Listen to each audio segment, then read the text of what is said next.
찬송가 503장으로 찬송하겠습니다. 503장 찬송입니다.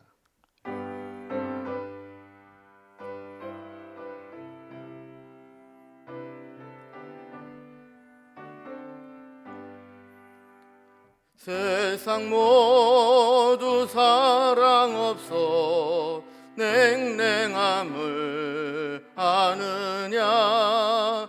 곳곳마다 사랑 없어 단식 소리뿐일세. 악을 선케 만들고 모든 소망 이루는 사랑 얻기 위하여 저들 오래 참았네. 사랑 없는 까닭에, 사랑 없는 까닭에 사랑 얻기 위하여 저들 오래 참았네. 곳곳마다 번민함은 사랑 없는 연고요. 측은하게 손을 펴고 사랑받기 원하네. 어떤 이는 고통과 근심 걱정 많으니 사랑 없는 까닭에 저들 실망하도다. 사랑 없는 까닭에, 사랑 없는 까닭에, 사랑 없는 까닭에 저들 실망하도다.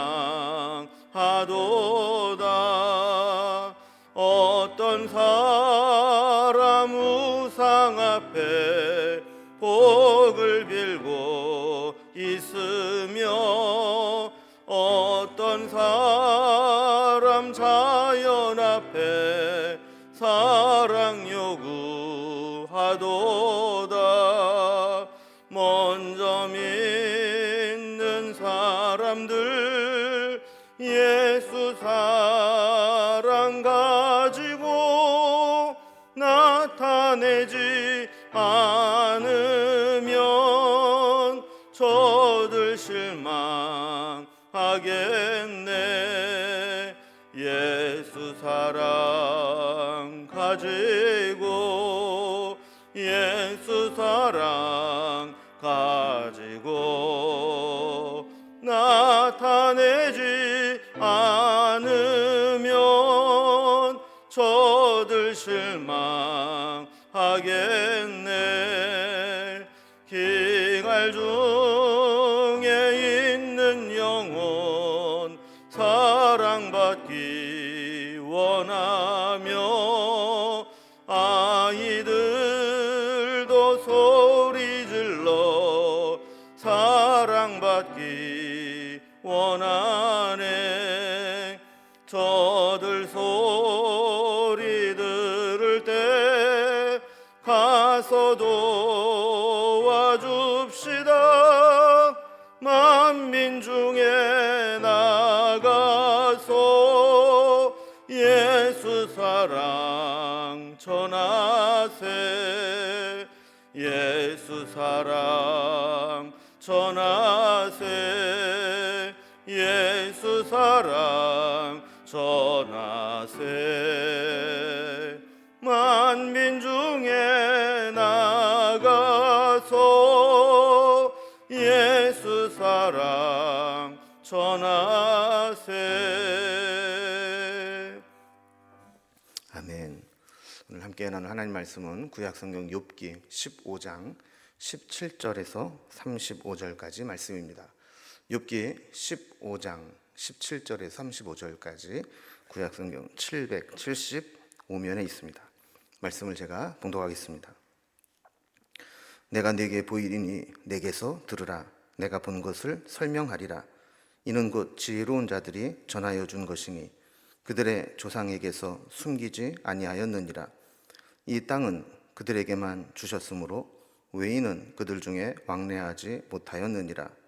그 말에 이르기를 악인은 그의 일평생에 고통을 당하며 포악자의 횟수는 정해졌으므로 그의 귀에는 무서운 소리가 들리고 그가 평안할 때 멸망시키는 자가 그에게 이르리니 그가 어두운 데서 나오기를 바라지 못하고 칼날이 숨어서 기다리느니라.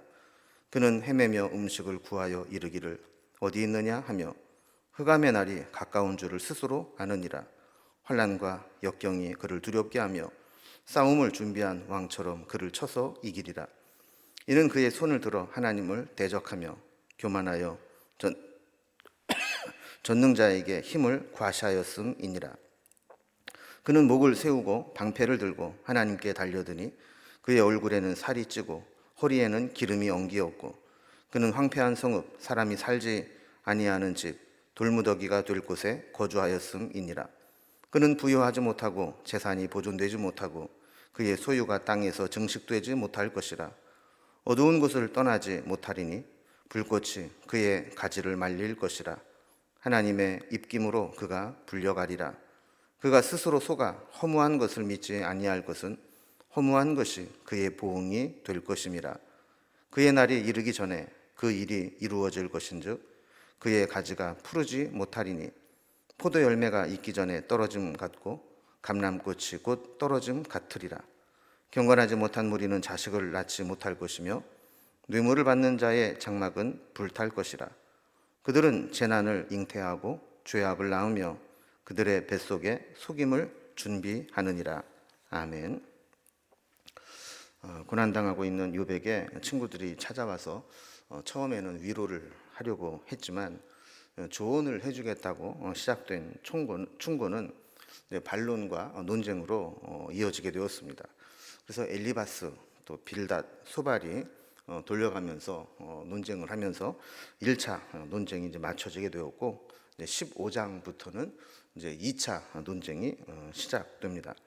역시 연장자인 엘리바스의 충고로 시작이 됩니다. 엘리바스는 이제 욥과의 대화를 쭉 지켜보면서 이렇게 연장자로서 이렇게 이야기를 하면 이제 충고를 좀 받아들이려고 해야 되는데 꼬박꼬박 반론하는 이 욥의 모습을 보면서 욥을 무지하고 어리석은 자로 여기면서 이야기를 합니다. 그래서 15장 10절에 보면 나이 많은 자가 충고하면 들을 것이지 혼자 똑똑하고 혼자 지혜로운 것처럼 항변하지 말라. 너보다 나이 많은 자들이 많이 있다. 이런 이야기를 하는 거죠. 오늘 본문에 보면 엘리바스는 자신의 이 지혜는 조상들로부터 물려받은 특별한 지혜라고 자랑을 합니다. 그러면서 이 악인들에 대한 이제 특징들을 쭉 묘사를 하는데 결국 엘리바스가 하는 이야기는 엘리바스가 이야기한 악인들의 모습이 바로 욥이다. 이렇게 투영을 해서 이야기를 하는 것이죠. 그리고 악인의 멸망에 대해서 예고하면서 저주에 가까운 악인들의 이 멸망을 이야기하고 있습니다. 오늘 본문의 말씀을 좀 단락별로 구분을 해보면 먼저 17절에서 19절까지는 좀 조상들로부터 물려받은 이 전통적인 이 지혜를 바탕으로 해서 교훈하겠다 하면서 시작하는 엘리바스의 말입니다. 두 번째 20절에서 25절까지는 욥을 잇대어서 악인의 모습을 묘사하는 이 엘리바스의 모습을 보게 됩니다.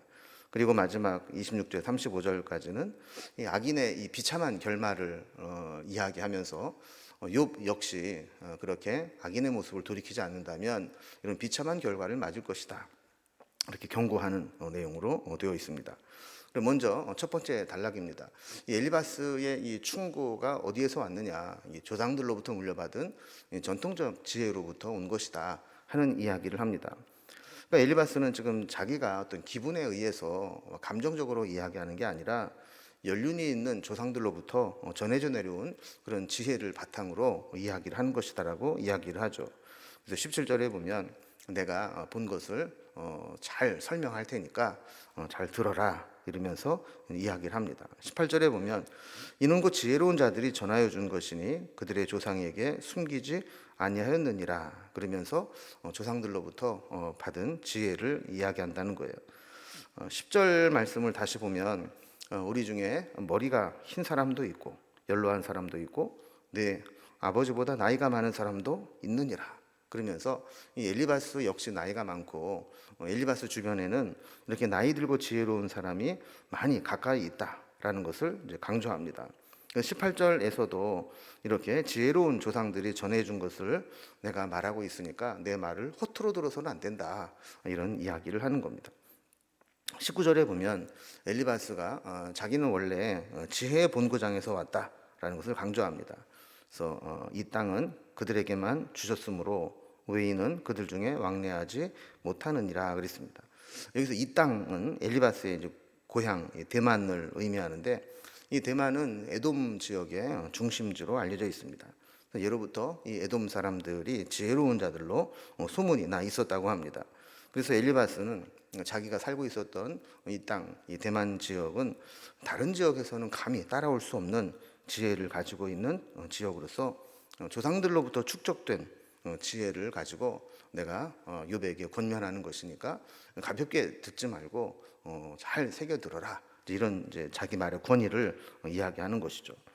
자, 그러면서 이제 하는 이야기가 본론을 보면 두 번째 단락에 나오는데 욥을 잇대어서 마치 악인의 모습을 욥에게 투영해서 지금 묘사하는 것들을 보게 됩니다.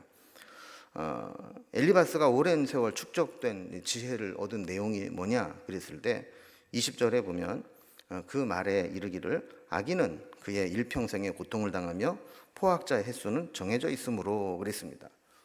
저들이 이제 전통적으로 오랫동안 지혜자들이 축적된 이 지혜가 뭐냐 철저하게 인과응보적인 사상인 것이죠. 그래서 악인은 일평생 고통을 당하게 돼 있고 포학자의 횟수는 영원하지 않다 이렇게 이야기를 하는 겁니다. 또 21절에도 보면 그의 귀에는 무서운 소리가 들리고 그가 평안할 때 멸망시키는 자가 그에게 이르리니 그랬습니다. 그러니까 행악자들은 귀에서 뭐 이명이 들리는 것처럼 헛소리가 막 들리면서 두려움을 조장하게 되고 평안한 것처럼 보일 때에도 멸망시키는 자가 이미 조용히 그에게 다가와서 망하게 한다는 거예요. 그래서 22절에도 악인의 멸망이 어떠한가를 이렇게 설명합니다. 그가 어두운 데서 나오기를 바라지 못하고 칼날이 숨어서 기다리느니라 그랬습니다. 보통 사람들은 어두운 데서 밝은 데로 나오고 싶어 합니다. 그러나 악인은 밝은 데로 나가면 자기 위치가 노출되어서 붙잡히거나 멸망당할 수 있기 때문에 그를 치려고 하는 칼날에 숨어 있기 위해서 오히려 어두움을 은신처로 삼고 나오지 못하고 있다라는 거예요. 23절에서는 그는 헤매며 음식을 구하여 이르기를 어디 있느냐 하며 흑암의 날이 가까운 줄을 스스로 아느니라 그랬습니다. 예전에는 다른 사람의 것을 강탈해서 풍족히 먹고 누렸던 악인이 결국에는 이제 심판을 받아서 마지막에 먹을 것이 없어 방황하고 헤매면서 음식을 구걸하러 다니게 될 거다라는 이야기입니다. 그래서 어디를 가든지 환영받지 못하고 비난과 냉대를 받는 존재가 될 것이다라는 것이죠. 또 24절에서도 이 악인에 대해서 이렇게 설명합니다. 환난과 역경이 그를 두렵게 하며 싸움을 준비한 왕처럼 그를 쳐서 이기리라 그랬어요. 그러니까 환난과 역경을 의인화해서 악인을 두렵게 하고 싸움을 잘 준비해서 전쟁에 승리하는 왕처럼 그렇게 공격해오고 멸망시킨다는 겁니다. 그러니까 악인은 아무리 발버둥 쳐봐야 결국 갈 데가 없고 살 길이 없다라는 거예요. 이 이야기를 하는 것은 욥이 바로 그런 악인과 같다라는 이야기를 하고 싶어서입니다. 그러니까 욥도 이 죄의 문제를 해결하지 않는다면 이렇게 무시무시한 재앙이 악인을 끝까지 괴롭히는 것처럼 욥을 괴롭힐 것이다 라는 이야기를 하고 싶은 겁니다. 그래서 25절에도 보면 이는 그의 손을 들어 하나님을 대적하며 교만하여 전능자에게 힘을 과시하였음이라 그랬습니다. 그러니까 욥이 어떤 삶을 살았느냐, 하나님을 대적하고 교만하고 하나님께 힘을 과시하는 그런 교만한 모습을 보이면서 살아왔는데 결국 그런 자는 하나님의 심판을 받게 될 것이다. 이 이야기를 하는 겁니다. 그럼 얼마나 잔인합니까? 고통 중에 있는 욥에게 위로는 하지 못할 망정, 너 그렇게 잘난 척하고 계속 교만하게 하면 악인들이 이렇게 비참한 현실을 맞이하게 될 때 너도 그런 똑같은 처지가 될 거야. 이런 이야기를 하는 거예요. 마지막 세 번째 단락을 보면 이 악인의 비참한 이 결말을 통해서 너도 그런 길을 갈 텐데 끝까지 그렇게 갈래? 하면서 경고하는 엘리바스의 이야기를 듣게 됩니다. 26절에 보면 그는 목을 세우고 방패를 들고 하나님께 달려드니 그랬습니다. 이 말은 방패와 같이 자신이 가지고 있는 이 세상적인 것들이 자기를 마치 지켜줄 것이라고 믿고 하나님 앞에서 목을 세우고 달려드는 것, 이런 욥의 모습은 결국 하나님의 심판으로 고통을 당하게 될 것이다 라는 이야기입니다. 27절에서는 그의 얼굴에는 살이 찌고 허리에는 기름이 엉기었고 그랬습니다. 세상에서 하나님을 두려워하지 않고 세상 물질에 욕심을 품고 세상 것들을 취하는 사람들은 얼굴에는 살이 피둥피둥 찌고 허리에는 기름이 엉길 정도로 무절제하고 방탕하고 쾌락을 쫓아오면서 살아오게 되었는데 그것 역시 하나님 앞에 심판을 받게 되는 원인이 된다는 겁니다. 그래서 이러한 자들은 마땅히 거할 곳도 없어지게 된다라고 경고하죠. 그래서 28절을 보면 그는 황폐한 성읍, 사람이 살지 아니하는 집, 돌무더기가 될 곳에 거주하였음이니라 그랬습니다. 여기 보면 황폐한 성읍, 사람이 살지 않는 집, 돌무더기가 될 곳. 이것은 모두 하나님의 심판으로 사람이 살 수 없는 폐허가 되는 것을 의미하는 겁니다. 지금은 악인이 포악하게 자기 욕심대로 많은 것들을 누리고 화려하게 꾸며놓은 집에서 떵떵거리고 살아가는 것처럼 보일지 몰라도 결국 하나님의 심판이 임하고 나면 이렇게 살 집조차 사라지고 그 주변이 온통 황폐하게 될 거라는 겁니다. 여기에 끝나지 않습니다. 29절에 보면 그는 부유하지 못하고 재산이 보존되지 못하고 그의 소유가 땅에서 증식되지 못할 것이라 그랬습니다. 그러니까 한때는 잘 나가는 것처럼 보일지 모르지만 하나님의 심판이 시작되고 나면 아무리 애를 써도 부가 모여지지 않고 번영을 이루지 못할 것이다 라고 장담하는 겁니다. 또한 30절에 보면 어두운 곳을 떠나지 못하리니 불꽃이 그의 가지를 말릴 것이라 하나님이 입김으로 그가 불려가리라 그랬습니다. 그러니까 결국 하나님의 심판을 면하지 못할 거라는 거예요. 하나님의 심판은 마치 뜨거운 입김을 부는 것과 같은데 악인에 대해서 하나님께서 뜨거운 입김을 불어넣으시면 말라 죽게 되듯이 악인은 그렇게 심판을 받게 될 거라는 겁니다. 31절에서는 그가 스스로 속아 허무한 것을 믿지 아니할 것은 허무한 것이 그의 보응이 될 것임이라 그랬습니다. 사람이 속을 때에는 처음에 뭔가 혹하고 마음을 빼앗겨서 속습니다. 그런데 속아서 큰 손해를 보고도 또 속아서 손해를 보는 경우가 생기게 됩니다. 이렇게 여러 차례 반복해서 속아서 큰 손해를 보고 나면 속임수로 보여주는 좋아 보이는 것도 믿지 못하게 될 거라는 거죠. 그래서 32절에 보면 지금까지 이야기한 심판이 그대로 이루어질 것이다 라고 이야기를 합니다. 그러면서 그 결과는 가지가 푸르지 못하고 또 33절에 있는 것처럼 포도 열매와 감람꽃이 곧 익기 전에 떨어지게 될 것이고 34절에 있는 말씀과 같이 불경건한 자는 자식을 낳지 못하고 뇌물을 받은 자의 장막은 불탈 것이라고 이야기를 합니다. 하나님의 심판이 이렇게 무섭게 임하게 될 것이라고 이야기하는 거죠.